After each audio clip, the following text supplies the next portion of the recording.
स्वागत है हॉरर की दुनिया में। फॉलो खूनी मंडे और एंजॉय करो दिल दहला देने वाली हॉरर स्टोरीज।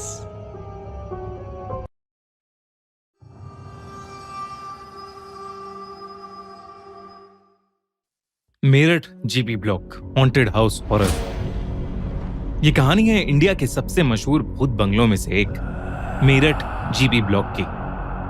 संजय सिंह, जो मेरठ से 200 किलोमीटर दूर बसे एक छोटे से गांव का रहने वाला था, अपनी मां को लेकर मेरठ के जीबी ब्लॉक के बाहर एक स्टाफ क्वार्टर में रहने आया था। उसका जीबी ब्लॉक के चौकीदार की तरह पहला दिन ही था जब उसके साथ ये घटना घटी।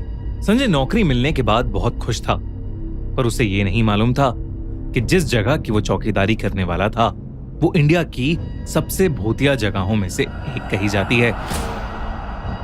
संजय की नई नौकरी लगने के कारण उसकी माँ उस रात उसकी मनपसंद खाने की चीजें बना रही थी। संजय जीबी ब्लॉक के एरिया के बाहर से टॉर्च मारता हुआ राउंड लेकर वापस अपने क्वार्टर में खाना खाने घर आ रहा था।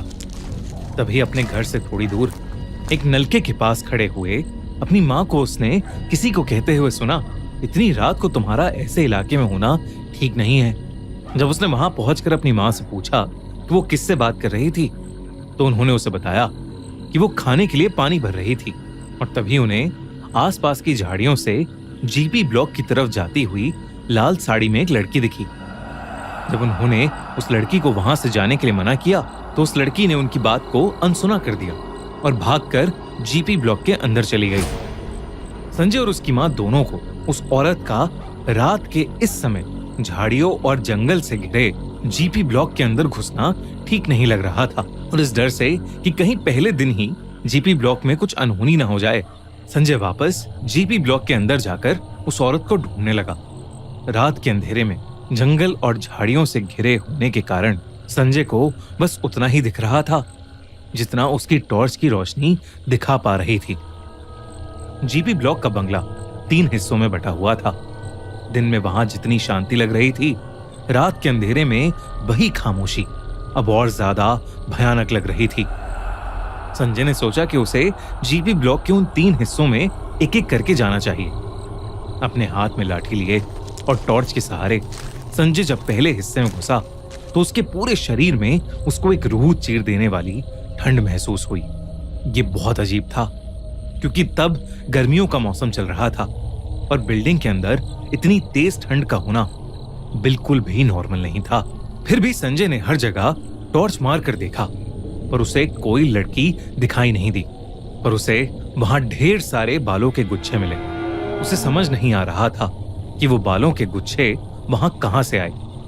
तभी उस बिल्डिंग के अंदर एक कोने से 2 लाल आंखें उसे घूरती दिखी, लेकिन जब वो उसके पास गया तो वो अंधेरे में कहीं गायब हो गईं। संजय ने पूरी बिल्डिंग छान मारी, लेकिन उसे कुछ भी नहीं मिला, पर उसे हर वक्त वहां पर किसी की मौजूदगी महसूस हो रही थी। संजय उस लड़की को ढूंढता हुआ अब जीपी ब्लॉक के अगले हिस्से में घुस गया। दूसरी बिल्डिंग के पास जाते जाते उसे ऐसी बदबू आने लगी जैसे कोई जानवर वहां कई सालों से मरा पड़ा हो। फिर भी वो उस लड़की के बारे में सोचते हुए घर के उस हिस्से में घुसा, पर वहां उसे कोई भी नहीं दिखा। लेकिन जब वो उस घर से बाहर निकलते हुए इधर उधर टॉर्च मारते हुए रास्ता ढूंढ रहा था तो उसे उस हिस्से की टूटी हुई दीवार के छेद से। दोस्तों, हमारे पॉडकास्ट की नई सीरीज बिल्कुल भी मिस मत करना, जिसमें हमने डायन की रियल लाइफ स्टोरीज डिस्कस करी हैं। तो इस वीडियो के बाद हमारे पॉडकास्ट को देखना मत भूलना। 4 लोग दिखे। उन्होंने ब्रिटिश ऑफिसर्स की यूनिफॉर्म पहनी हुई थी और वो शराब पीते हुए गप्पे मार रहे थे। उन्हें देखते ही उसने चिल्लाकर उन्हें वहां से जाने को कहा, पर उन चारों ने उसकी बात को जैसे बिल्कुल अनसुना सा कर दिया। संजय को मालूम था कि अक्सर ऐसे शराबी ही पुरानी जगहों पर आकर हल्ला करते हैं, तो वो दूसरे हिस्से से भागकर तीसरे हिस्से के उसी फ्लोर पर चला गया जहां पर वो लोग बैठे थे। लेकिन वो जैसे ही वहां पहुंचा, वहां पर उन चारों में से कोई नहीं था। तभी उस तीसरे हिस्से के ऊपर वाले फ्लोर से उन चारों लोगों की जोर जोर से हंसने की आवाज आई। संजय भागकर उस बिल्डिंग के सबसे ऊपर वाले फ्लोर पर गया जहां उसे वहीं 4 लड़के हंसते हुए मिले। उन चारों लड़कों को वहां देखकर संजय फिर से उन पर चिल्लाया और वो चारों शराब पीते पीते और जोर से हंसने लगे। जब संजय के कई बार कहने पर भी वो लोग वहां से नहीं गए तो संजय ने उनमें से एक को अपनी लाठी से मारा, पर वो लाठी उस लड़के के आर पार चली गई। तो चारों लड़के संजय की तरफ मुड़े और संजय ने देखा कि उन चारों के चेहरे बुरी तरह से गले हुए हैं और उन चारों की आंखें थी ही नहीं। घबराया हुआ संजय वहां से भागा और वो लड़के बहुत ही डरावने तरीके से हंसने लगे। संजय वहां से भागता हुआ दूसरी तरफ से निकला। जब उसने जीपी ब्लॉक के पहले हिस्से के पास से एक लड़की को छत के ऊपर चढ़ते हुए देखा, जो वहां रुककर अपने बालों को कंघी करने लगी और संजय को बहुत ही भयानक तरीके से देखने लगी। उसकी आंखों में वही लाल चमक थी जो कुछ समय पहले संजय ने अंधेरे में देखी थी। संजय को वो सब देखकर कुछ समझ नहीं आया और वो अपनी जान बचाने के लिए वहां से और तेजी से अपने क्वार्टर की तरफ भागा। लेकिन वो भागते भागते अचानक रुक गया क्योंकि उसके ठीक सामने एक और औरत खड़ी थी जिसने लाल साड़ी पहनी हुई थी। संजय को लगा कि ये वही लड़की है जिसे संजय की मां ने देखा था। लेकिन जब उसने उस लड़की को पुकारा और जब वो लड़की मुड़ी तो संजय की रूह कांप उठी। उस औरत का चेहरा बेहद डरावना था। ऐसा लग रहा था कि जैसे वो कोई चुड़ैल हो। संजय को देखते ही उस औरत ने उसे बहुत जोर से धक्का दिया, जिसकी वजह से उसका सर पास पड़े पत्थर पर लगा। संजय को ऐसा लगा कि जैसे उस औरत का हाथ नहीं बल्कि कोई जलता हुआ लोहा था। संजय दर्द में बहुत जोर से चिल्लाया और उसी दर्द में कर्राते हुए संजय ने देखा कि वो लाल साड़ी वाली औरत हवा में उड़ती हुई जीपी ब्लॉक के अंदर जाते जाते कहीं गायब हो गई।